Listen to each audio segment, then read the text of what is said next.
Roswell in 1947 introduced the concept of UFOs to the world. And since then, people have never stopped discussing strange objects coming from the sky whenever they appear. Among thousands of UFO encounters in history, there have been moments where we came very close to them. From radar detections, sightings with the naked eye, to even shooting down UFOs. However, most records have very little information about something extremely important. That is, the actual beings controlling the UFOs, or as we call them, aliens. Therefore, every time information about aliens emerges, almost immediately, it stirs up the community of enthusiasts. A prime example is the two strange mummies brought out during a hearing in the Mexican Congress not long ago. However, typically, even if we have contact with aliens, we mostly encounter them through bodies from UFO crashes or strange mummies found. But that does not mean there are no exceptions.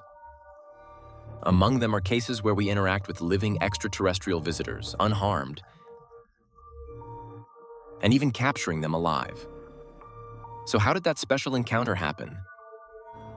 What did we gain from those meetings? Don't take your eyes off the screen. We will find out after watching this video. The Varginha UFO event involved the capture of an alien.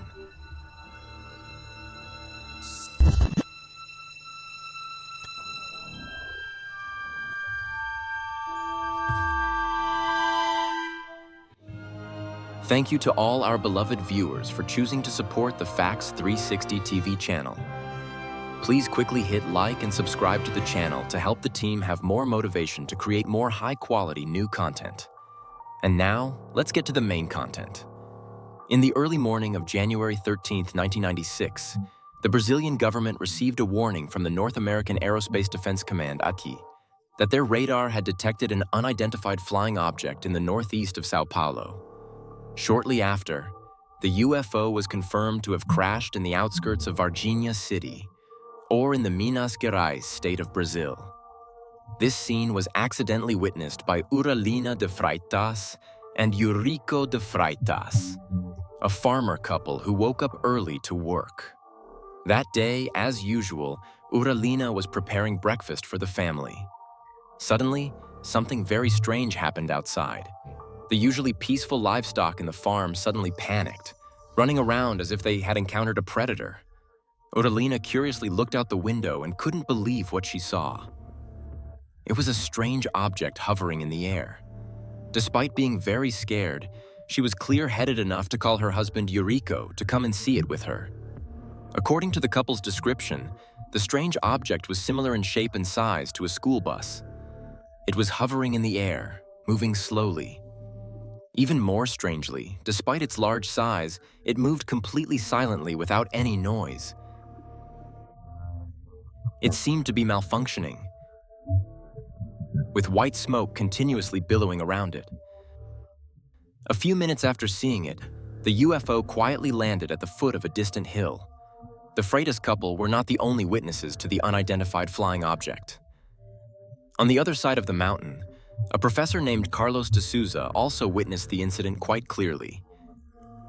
While driving on a nearby road, Carlos suddenly noticed a flying object about 300 to 400 meters above the ground. It looked like a giant cigar flying toward the road. The tail section of the object was damaged, emitting thick white smoke as it gradually descended. However, when it was only about 100 meters from the ground, the object suddenly began to ascend again. After reaching a certain altitude, it seemed unable to maintain control and fell freely to the ground. At that time, Carlos had no concept of UFOs at all. He thought it was a plane crash. Carlos considered rushing to help the victims, so he drove quickly to the crash site. However, the scene he encountered left him utterly shocked. The area was littered with debris from the flying object. Upon stepping out of his car, Carlos was hit by an overwhelming smell of ammonia, as if countless rotten eggs had been smashed. He had to cover his nose with his shirt, but his eyes still watered heavily from the smoke. As he approached the flying object and looked closer, he noticed that the debris had a structure resembling aluminum foil. According to Carlos, it was like the foil used to wrap a grilled fish. He picked up a small fragment. It was incredibly light and thin. He easily crumpled it into a ball with his hand. But when he released it, the fragment instantly returned to its original shape. Just as Carlos was unsure of what to do next, several trucks from the Brazilian military arrived. They immediately threatened and forced Carlos to leave the site. In 1996, Carlos gave a brief interview with the media, describing the situation at that time. However, shortly after that interview, he disappeared from public view for 26 years. Why did this happen? If the UFO crash had ended there, it would have faded into history as if it had never happened. After all, it would have simply been a few vague accounts from unidentified witnesses. But fortunately, things didn't end that way.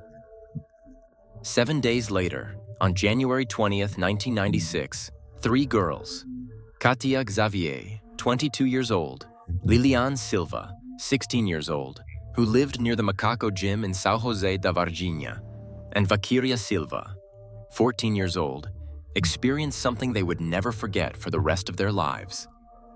At that time, Lilian was walking ahead, followed by the other 2 girls. As they passed by a wall, Lilian suddenly spotted a terrifying creature crouched near it. She screamed in horror. Katia and Valkyria quickly ran over and saw the creature too. They described the creature as having a brown, slick, and oily body, with large red eyes, a bald head, and 3 protruding ridges. It seemed to have no mouth, and its face showed no expression. The creature's strong arms were tightly folded between its legs.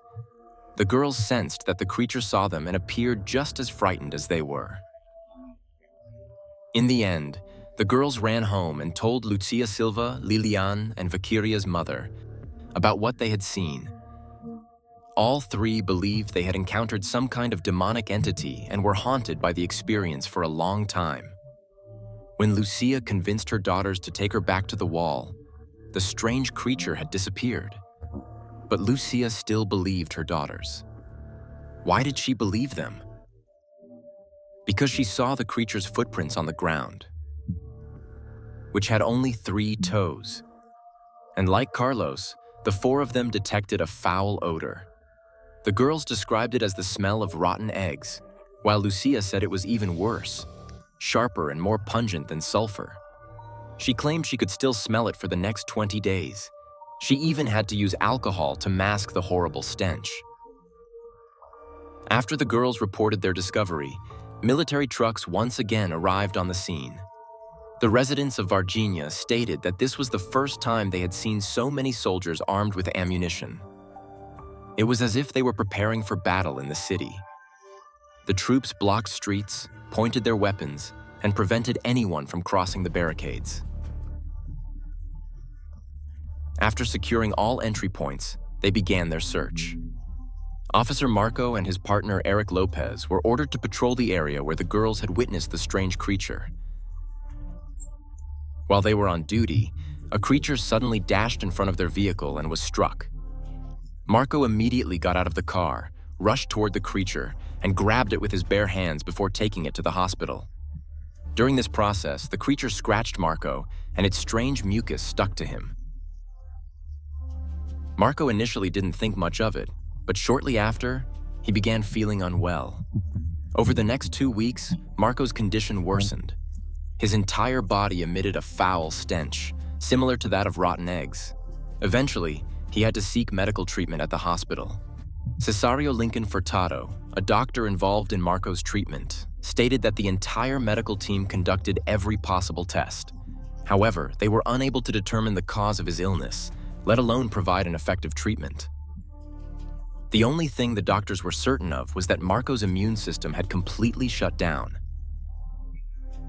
On February 10, 1996, Marco, who was only 23 years old, was admitted to the ICU in critical condition and was declared dead 5 hours later. Given the unclear cause of his illness and his strange death, it would have been logical for the hospital to conduct an autopsy for further research.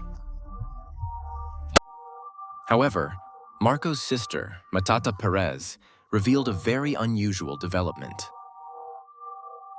After the ICU doctor declared Marco dead, he insisted that his body be placed in a coffin and buried as soon as possible. Although the hospital's report indicated that Marco had died from sepsis followed by a lung infection, many people suspected that he might have been infected by an unknown extraterrestrial virus.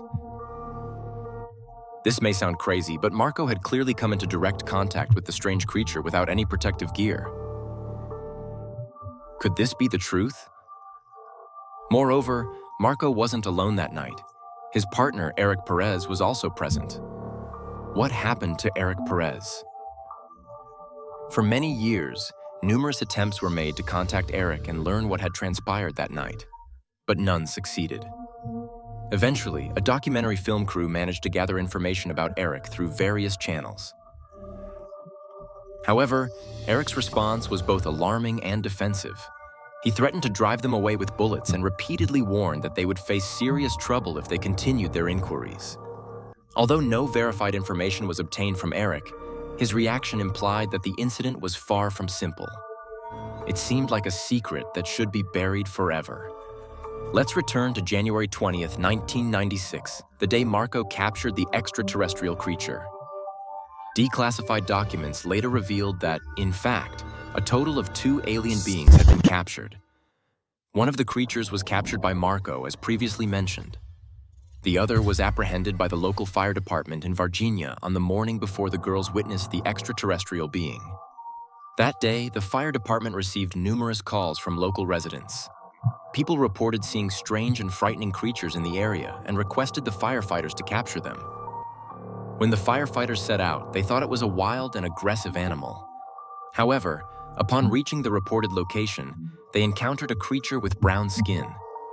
It looked as if it had just emerged from an oil drum, with frightening large red eyes. After hours of pursuit, the firefighters finally captured the strange being. According to witnesses present, the firefighters mentioned that the creature emitted cries resembling that of a child. In the area where the girls spotted the extraterrestrial being and Marco captured it, a family recounted their strange experience to the documentary crew of Moment of Contact. Just one night after the alien creature was captured, when the family went outside to collect their food delivery, they saw a strange object in the sky. The object was enormous, silver-colored, emitting a bright red glow. It resembled a rapidly spinning disc hovering in the sky for about 15 minutes, as if searching for something. By now, many people may have already guessed that the alien being captured by humans was likely the extraterrestrial pilot of the crashed cigar-shaped UFO. The disc-shaped UFO was probably part of the same fleet as the fallen cigar-shaped UFO and had come to search for the missing pilot. However, they were a step too late, and humans had already captured it. So, what happened to the 2 mysterious alien beings that were captured? What testimonies did witnesses from the military and hospital provide? What strange findings did UFO investigators uncover? James Fox, the documentary producer of Moment of Contact, even revealed a crucial detail that he left out of the documentary. We will continue to unravel these highly mysterious questions in the next part. Part 2. The Hidden Truth. To recap a bit from the previous part, we are following a UFO crash incident and the capture of 2 extraterrestrial beings of unknown origin. One creature was captured by the fire department on January 20th, and another was captured by Officer Marco that same night. For ease of distinction, we will refer to them as Creature Number 1 and Creature No. 2. Both creatures were sent to 2 different hospitals. Creature Number 1 was sent to Humanitas Hospital, and Creature Number 2 was sent to the regional hospital in Varginha. First, let's talk about Creature No. 2, which Marco captured. According to those involved, after being captured, Creature Number 2 was in critical condition and did not survive the next day. So what really happened after it was taken to the regional hospital? 26 years later, the X-ray doctor from that time shared some very noteworthy details. However, he requested that the appearance of the creature not be revealed, and even his voice had to be altered to ensure his safety. The doctor stated that at the time, there were 8 to 10 soldiers guarding the hospital, and no one was allowed in or out. 2 people in protective suits and 2 officers entered the hospital and took out a black bag from a box. An officer asked the doctor to help with an X-ray, but warned him not to open the bag to look inside.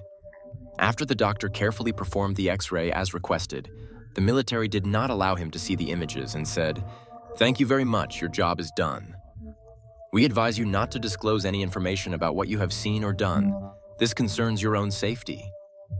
The doctor also mentioned that the creature in the black bag emitted a very strong odor, similar to a mixture of ammonia and sulfur, which completely matched the testimonies of previous witnesses.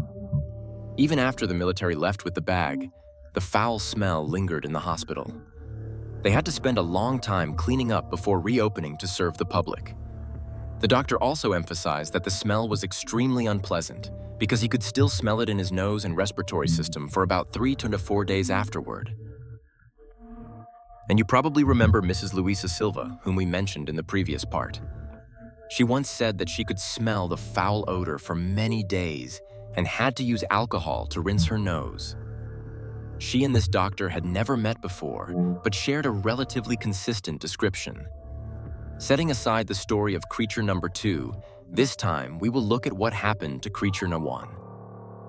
Surprisingly, things seemed even stranger. Creature number 1 was still alive when brought to the hospital, but in an extremely weak condition. The military requested that the doctors quickly perform surgery on it. In the documentary titled "The Brazil UFO Crash, the Varginha Incident," a soldier guarding the hospital area called the editor-in-chief of the magazine OVNI UFO. Mr. Gaverd recounted his strange experience. The soldier said, "I couldn't believe my eyes because what was on the stretcher was a real extraterrestrial being. While the doctors were operating on the alien, I had to stand guard strictly in the operating room. At that time, I didn't know if the alien was still alive or already dead. I also didn't know if the doctors were performing an autopsy or conducting treatment. I only saw the doctors busy at work, and their facial expressions were just like mine, full of tension and panic." The soldier described the alien as being about 1 meter tall with shiny brown skin. Moreover, what was even more terrifying was that it had large eyes and hands resembling claws. The alien emitted a very unpleasant odor. Their superiors were even worried that people would get sick from the horrible smell. After the surgery was completed, he and his comrades were ordered to leave the room, and finally, the doctor declared that the alien had died. In the documentary Moment of Contact, a soldier with the alias Military X also shared his experience during a special mission in 1996. His mission at the time was to mobilize some military trucks from the military base in Tres Corações and transport them to the city of Varginha. First, he followed intelligence officers to the regional hospital and then to Humanitas Hospital. At this hospital, he witnessed an astonishing scene. In one of the hospital rooms, a stainless steel box was placed on a table. Inside the box was a creature that was definitely not human with shiny dark brown skin. The upper part of the creature was covered, but just by looking at its legs and feet, you could tell it wasn't human. Its toes looked like a V shape. In a way, this matched the description given by Luisa Silva when she confirmed seeing footprints of creature No. 2 on the ground. For more details, interested viewers can revisit the previous episode. After he brought the stainless steel box back to the military base, Military X was called into the office. A military officer stared into his eyes and asked him what he had seen. And of course, to avoid trouble, he said that he had seen a burned man. The officer then told Military X that this secret must not be disclosed or even discussed. But things didn't stop there. While creature number 1 was being treated at the hospital, the documentary producer revealed in an interview that the creature had used its ability to communicate telepathically with 2 medical staff and had exchanges with them. The reason this part was not included in the documentary was that they needed video testimony from the medical staff. But that seemed far from easy. However, UFO enthusiasts can confirm this information further by referring to the book titled The Brazil UFO Crash, A True UFO Crash and Surviving Aliens, written by Dr. Roger K. Lear. In Chapter 6 of the book, a medical staff member with the initials M told Dr. Lear that a blue mist suddenly appeared in the operating room during the surgery. They didn't know the origin of the mist, and everyone was worried it might be toxic. The nurse in the operating room began banging on the door frantically, but the soldiers outside demanded that the medical staff find the source of the blue mist. Later, everyone realized that the mist was emanating from the alien lying on the operating table. So, M slowly approached the creature in fear of toxicity. Suddenly, M's eyes met the eyes of the creature. Its eyes were glowing red, resembling two swirling liquid orbs, instantly putting M into a hypnotic state. A series of incomprehensible information flooded M's mind, causing excruciating pain. He felt dizzy and nauseous. The headache lasted for more than 2 weeks. So, what did Creature Number 1 say through this telepathic communication? M revealed that it expressed regret for humanity. Why is that? The reason given was that all humans have the potential and ability to do things that the alien race can do. Things that we humans consider extraordinary, but don't know how to achieve. In other words, we have not yet reached the infinite potential we possess. Although a vast amount of information was poured into his mind, M firmly refused to disclose further details. He also told Dr. Lear that the alien had died within 24 hours of arriving at Humanitas Hospital, but he believed that the death was a choice made by the creature itself and was unrelated to humans. And perhaps it's not too difficult to notice that the testimony of medical staff M coincidentally matched the testimony of soldier military X. So, after their deaths, where did the bodies of the two aliens go?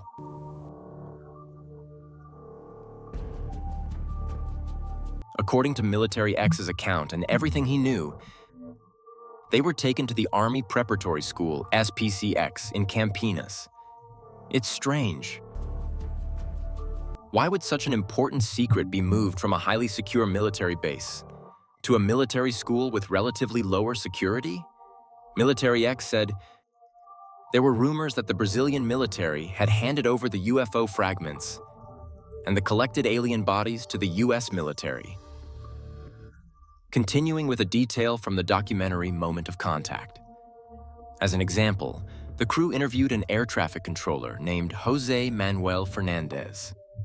He recounted that a US Air Force transport plane landed in Campinas without the permission of the Brazilian government. After that, 2 helicopters flew to Varginha, collected some items, and then returned to Campinas. The US transport plane then departed. Jose stated that the US led the operation while Brazil only provided support and carried out some ground activities. In fact, we have enough grounds to compare this event to the Roswell incident of 1947. Firstly, the impact and shock of the incident in Brazil itself, along with the numerous witnesses and testimonies, are indeed comparable to Roswell. In addition, the effort to cover up the truth by the Brazilian government was no less than that of the US government in the Roswell case. Following protocol, the military held a routine press conference with a summary that essentially suggested nothing too serious had happened and that everything was under control. Later, under pressure from the media and public opinion, the military finally released a final investigation report. The report stated that the alien witnessed by 3 girls was actually a homeless man with mental health issues named Mourinho.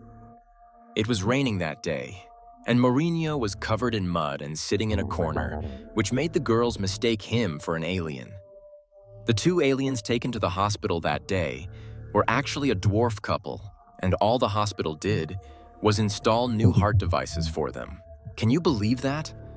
Does performing such a surgery require the hospital to be closed? Furthermore, the military also conducted an investigation into the death of military police officer Marco, stating that Marco Asai was not on patrol that day and that he died from a cyst infection on his arm. However, the report did not explain the large number of military vehicles seen by witnesses on the streets. Later on, they added that it was merely a training exercise at a nearby military school. Such explanations from the military clearly failed to convince the eyewitnesses of the event. The three girls immediately denied the explanation that the alien was just a homeless man. They stated that they could not have mistaken a muddy homeless person for such a terrifying creature. Alongside the girls, civilian UFO investigator Vittorio Paccaccini and other experts from various fields conducted detailed investigations into the matter and refuted the military's conclusions from different perspectives. Let's take a look at what they discovered. After learning about the girls' encounter, renowned American psychologist John E. Mack traveled to Brazil in November 1996. He met with 16-year-old Lilian and two of the three girls, Lilian Silva and Valquíria Silva, who was 14. During several hours of conversation, Lilian and Valquíria fully described the entire incident to Mack, including detailed drawings of the alien they had seen. Mack ultimately concluded that he believed the girls were not lying. But is John E. Mack's word credible? Mack was the head of the Department of Psychiatry at Harvard Medical School and a Pulitzer Prize winner, the most prestigious award in journalism and literature. Initially, when he began researching UFO witnesses, he thought that perhaps these people either had mental health issues or psychological problems. However, after interviewing hundreds of witnesses, Mack found that these people were all normal and had no issues whatsoever. In other words, what these witnesses were saying might actually be true. After that, Mack devoted much of his time to researching UFO-related phenomena. Previously featured a program on mass UFO sightings in Zimbabwe, Africa.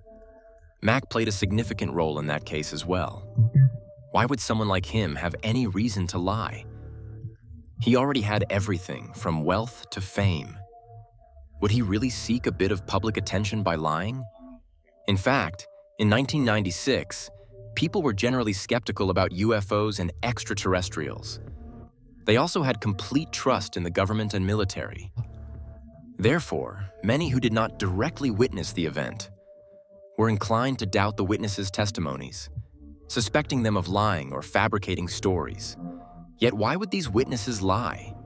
Some say it was for fame and profit, but in reality, the opposite happened. Among the three girls, Katia Xavier, 22 years old, was pregnant when she discovered the alien.